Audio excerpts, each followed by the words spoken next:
Hello, everyone. I'm ZHAO Chuang. Today, we are going to draw the trunk of Lingwulong. When drawing the trunk of Lingwulong, we can choose a top-down perspective. That's because the structure of the back of Lingwulong was a major feature of such dinosaurs.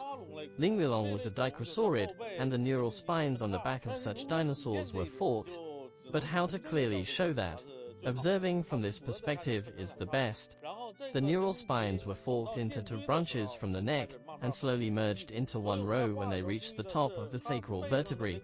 So, when drawing, we should note the spikes on its back. There might be two rows on the first half of its body, and they became one row in the middle of its pelvis. That was a bit like the scales on the tail of crocodiles, which have a similar structure.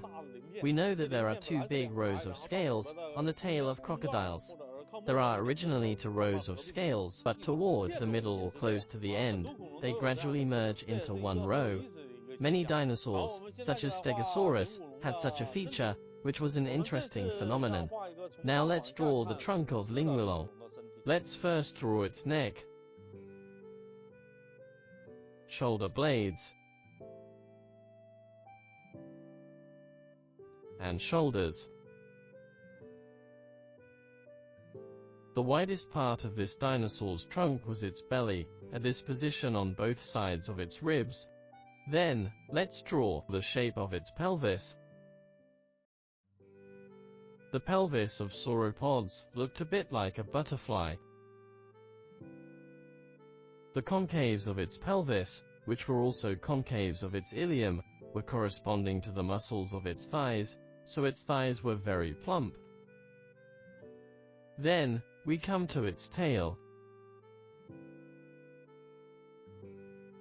After that, let's draw the center line on its back, not exactly the middle of its neural spines. Strictly speaking, starting from here is the middle of its neural spines. On the first half of its body, the neural spines forked into two branches.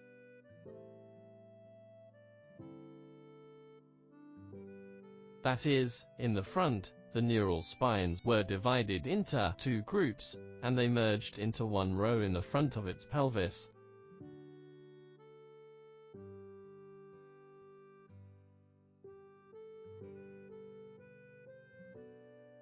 Then let's perfect those parts of its trunk.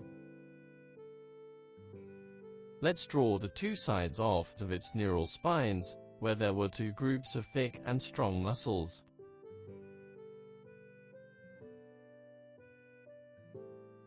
These muscles helped to raise its tail and neck high up off the ground, and made its trunk look very sturdy.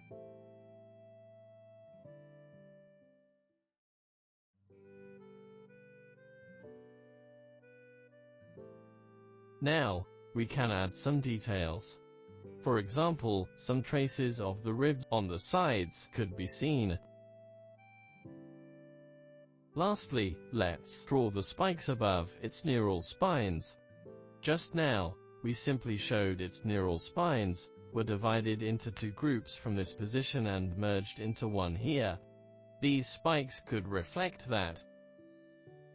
We suppose these spikes would grow on the surface of each neural spine. Let's first draw the spikes at its pelvis, which were integrated, just like this.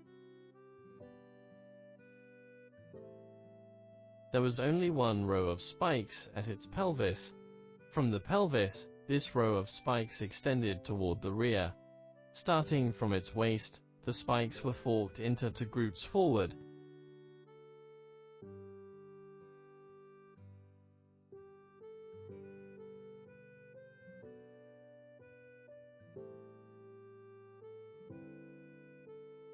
This is one group, and the other group is on the other side. It is worth noting that the distance between these two rows of spikes was not large, about 10 centimeters wide. Toward the middle of its waist, they got closer, and eventually merged into one row. That was similar to the spikes on the tail of crocodiles. Such big scales on the tail of crocodiles merged into one row at the end of the tail, which is similar to Lingwulong.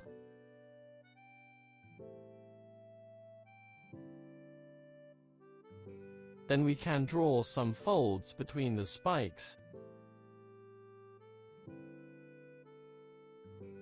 There is no need to draw them between the spikes at its pelvis because this part didn't need to move, while the other parts could move left and right, so there were some folds. But the pelvis was a whole and its sacral vertebrae were fused, so there were no folds here. Good, like this, we've finished drawing the trunk of Lingwulong.